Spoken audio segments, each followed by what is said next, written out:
I'm sneaking, reading Bible scripture, sweat pour from my face, shirt soaked and ripped. If I speak of pain, master say he cut off my lips, so I'm silent. I wanna preach non-violent. Harriet led us to a tunnel, now we constant hiding. We get caught in this murder in the first degree. Whipped off, beaten bad, then hung from a tree. Take a knee and bow to God, please set me free from the pain and slain peers every day that I see. I am the voice of Mike Brown. Shout out, hey, we alive. We alive. Hey, in real life, you say this all the time, but it's definitely. As a black man, Exactly. come on, dude. This is a gift. Necessary to be 30 plus. 100%. Never heard of. I'm only 29. I'll be 30 in next week. So I'm praying, bro. What you're saying, man. Oh yeah, Leo. Cancer. I'm on a cuss. I'm the last day. 21st. Yeah. But today we got a major show. Yeah, more. Get the fuck up and go on with your life. You see what I'm saying? Because you got to, because ain't nobody else gonna take care of you. You see what I'm saying? So for me, that's kind of like what my mindset was. And then by the time I was 19, the mothers completely just stepped out my daughter's life. So I was a single father to a girl at age 19. You see what I'm saying? So for me, I always wanted more anyway. That just kind of like sped up the process. You see what I'm saying? So mindset, yeah, man. Like I hate seeing when men be having all these baby mama dramas, and I don't want to spend too much time with it, but I always tell my friends, I said the only reason we having dramas is because you're playing both sides of the coin.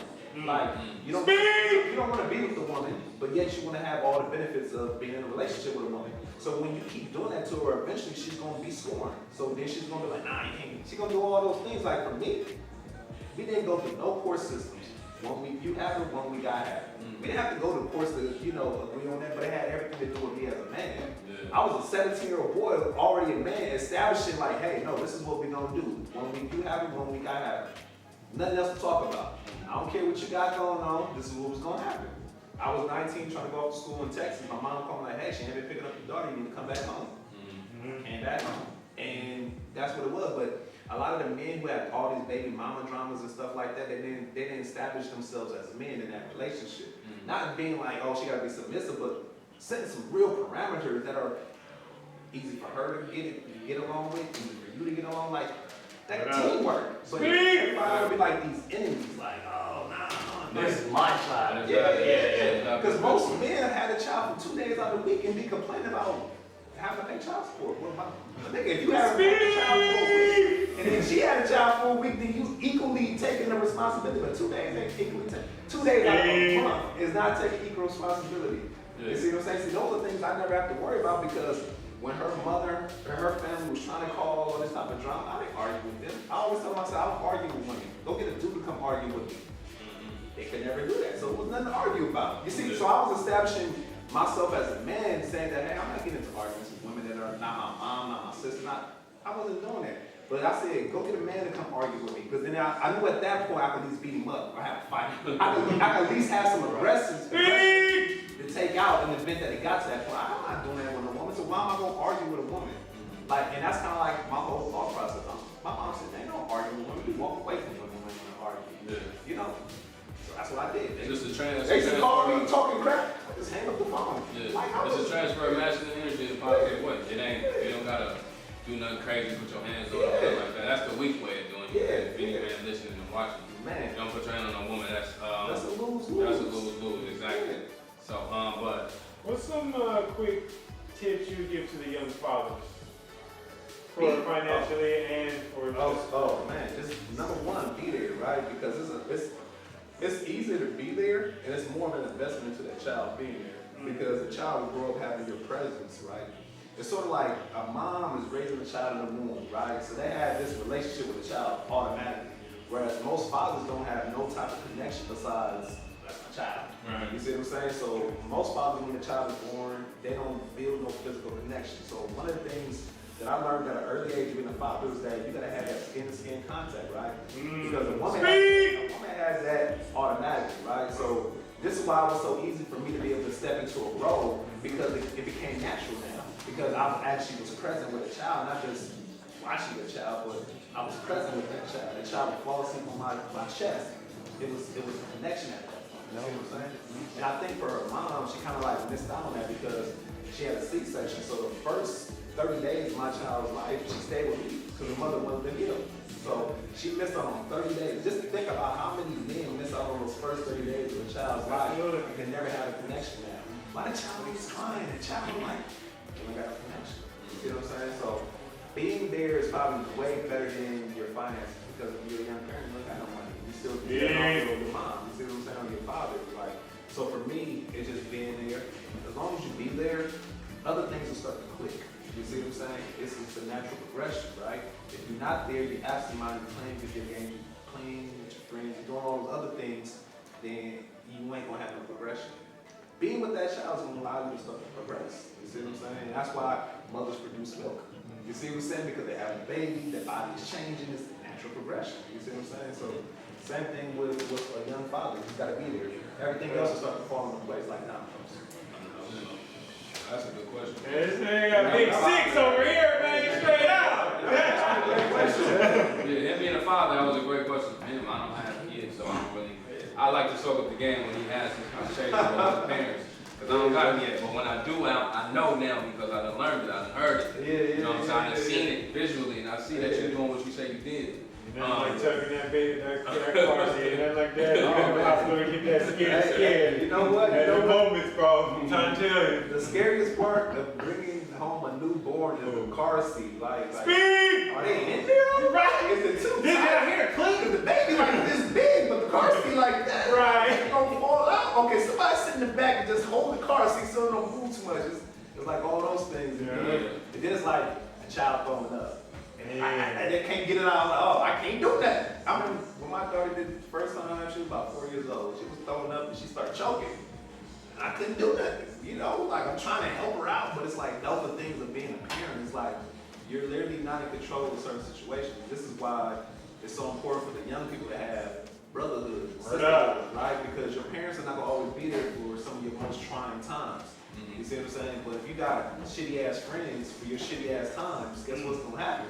You're gonna have shitty ass results. You see what I'm saying? Then you're not gonna take those shitty ass results to your because you're gonna feel embarrassed. So young people today, if you have shitty ass results at school or whatever, take them shitty ass results to your parents or to somebody else that you love and trust who can give you some advice that's gonna allow you to get to that shitty situation. Not your punk ass friends. I always say punk ass friends because my daughter who's now about to be 22, she's like, why you always call my friends punk ass friends and stuff like that? And I'm like, I said, there's nothing wrong. I said, it's not me saying something mean about them, but it's like, y'all still little punk ass children. Like, y'all trying to get y'all punk ass lives together. So it's like, None of y'all know. they want to be adults, but y'all still relying on us. Like, you know what I'm saying? So how you want to be an adult, but everything you got, you paying for? Tough love. You know? So, yeah, nah, y'all punk ass friends. Alright, so I want to get back into the financial part of things because being a college student, you fall into debt and things like that. Taking out certain loans, some grants you have to pay back at times. It depends on what it is, but can you tell us exactly like the different types of debt and then like good ways to get out of it? So first things first is recognizing if it's a good debt or a bad debt, because there is such thing as good debt. Bad debt is one of those debts that are never going to appreciate, right? So bad debt would be buying a new car, right? And that you got to finance for 6 to 7 years, right? So when you buy the car, the value of it immediately starts to decrease. So the money that you're paying for is no longer the value of the thing you bought. So that's obviously a no-brainer bad debt, right? So student loans, right? That could be a bad debt and a good debt, right? Because if you get a student loan, because I know people who make a whole lot of good money but still got $100,000 in student debt. I'm like, you know, 50, you still got $100,000 in student debt? Because student loan debt is sort of like a mortgage, right? What I mean by that is that compound interest, and they want you to pay that minimum, and you're fine with that minimum, but it's like, you're going to be paying that minimum until you die. And the problem with that type of debt is that most people don't have a strategy. I helped a client a few weeks ago, and she had, I think she had about $7,000 a month worth of debt. They're going from like mortgages, loans, cards, credit cards, so on and so forth. So at her current rate of how she was paying for everything, it said it'd take her until she was about 67 years old to pay it off. She's only 39. So she got real comfortable with the idea that I'm gonna be paying stuff ever. She sat down with me, I put together a debt strategy program for her. It showed her how she could pay all those debts off in 4 years, 4.5 years. Do you think she was happy now? Because she has an actual plan, and that's kind of like the issue with debt. That's kind of like the issue with finance and literacy and things like that. People don't have plans. They just winging it. You know what I'm saying? Like, I used to have a business partner, and we used to go out, and we never had plans. I said, dude, every time we go out, winging it is expensive, man. Right. That's the same thing that happened with your finances. Like, winging it is going to be real expensive when you're 50 years old and you realize you only got $17,000 saved away for retirement because you've been winging it, you've been having fun. I meet clients all the time who are in their 50s and 60s who want to retire, and I'm thinking, Birdman and Rilla. Like, you're like, okay, I'm about to do it, no. And then you look at the non-existent portfolio, like, in my mind, I'm like, man, they ain't gonna be able to retire in the 5 years that they want to retire because she got $9,000. But yet she wants to retire. So it's kind of like, that's where that debt comes into play. Like, as long as you're paying off bad debt, you're gonna be a prisoner to that debt forever. The goal is to have good debt, like owning a property, right? It's gonna be your largest investment is owning a house or a building, whatever the case may be. But that's typically the form of good debt. Bad debt in that scenario is when you have a property, you get an equity line of credit out. That's bad debt. Know why? It's only good if you're gonna use that equity line to make improvements to sell the house. Most people take equity out to go buy a car. So now you're taking equity out to go buy something that you're gonna finance. So now you have a new car note, an equity line that you gotta pay back, and your mortgage, and all your regular bills. But your payday go up. So now how are you gonna now maintain paying for all this stuff? So one of those things is gonna always go.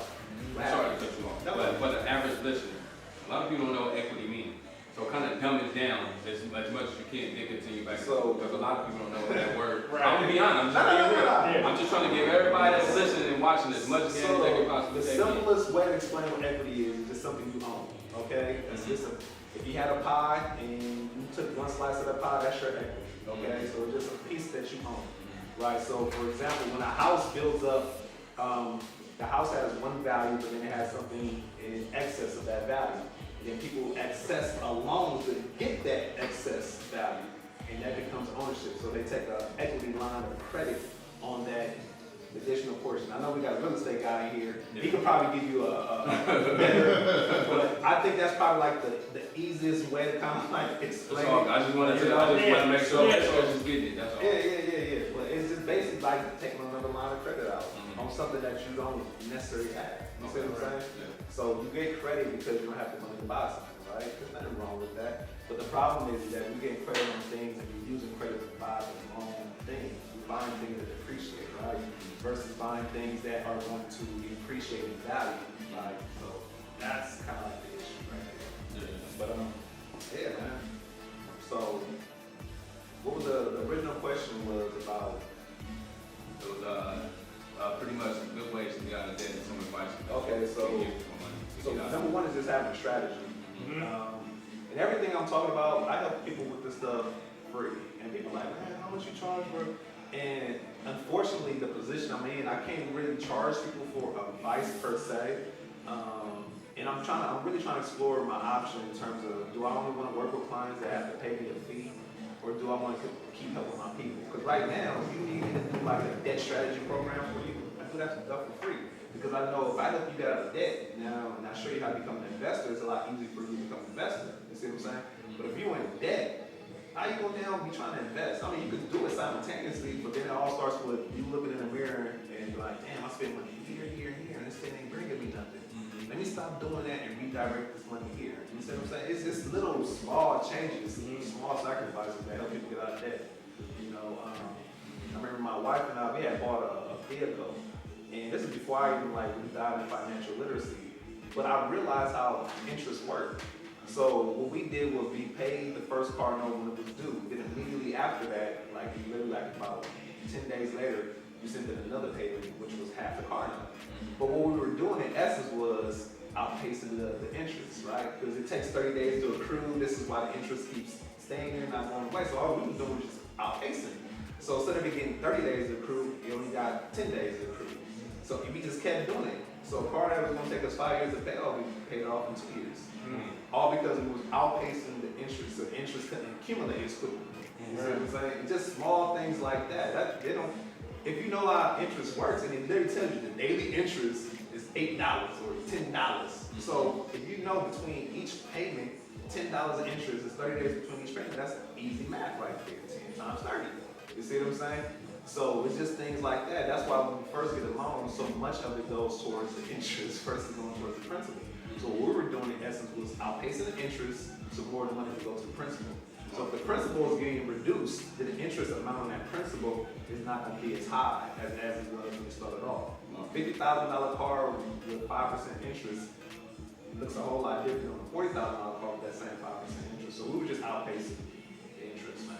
So You soaking this shit up, I'm soaking this shit up. This dude is so deep. Oh man, thank you. You just give me so many chocolate of game, bro. I just want to make sure you soaking this shit up. Hey, I'm sponge right now. Look at the sponge. And check this out though.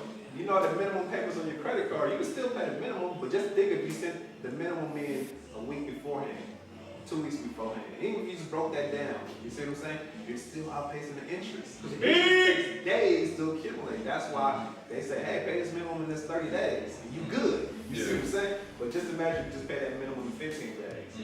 You see, you just kept doing it. Every 15 days, I'm just sending it in the minimum. I don't care. You're gonna outpace them.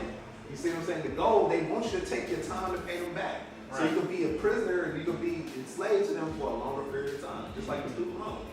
Send it in the minimum, you good. No, you don't need to send it on extra payment. Send it in the minimum, get good. 30 years later, oh, stuff's still $100,000. Right. Send it in the minimum. I hope y'all paying attention to everything that's going on for the viewers that's watching, because a lot of times y'all listen to people that's already successful or already done made the money that they already done got to, or continuously making money, millions of dollars.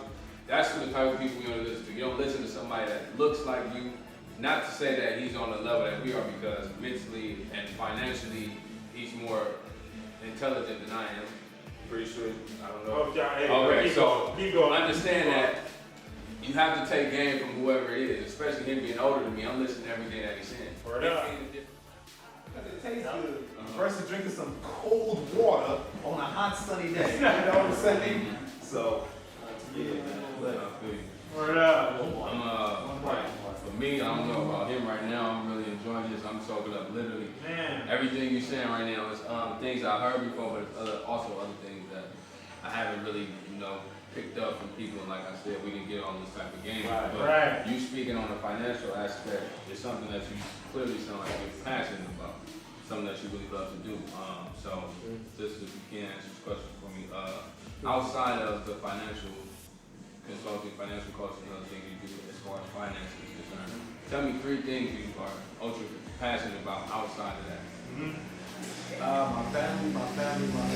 Because earlier I asked somebody what they why, and I only do everything I do for my family. Like everything that I'm setting a foundation for, I'm not going to get to reap all the benefits. I'm going to reap some of them, but my sons, my daughters, they're going to reap all the benefits. My son, my 9-year-old son, can tell you what debt means. He can tell you what stock means. He can tell you what taxes mean. Not just tell you the definitions, but he can apply real life examples to them. Because just think about a 9-year-old who learns about debt, interest, and loans. By the time he's 18 and he gets that credit card that says 24.99% interest, he's gonna know exactly what that means. So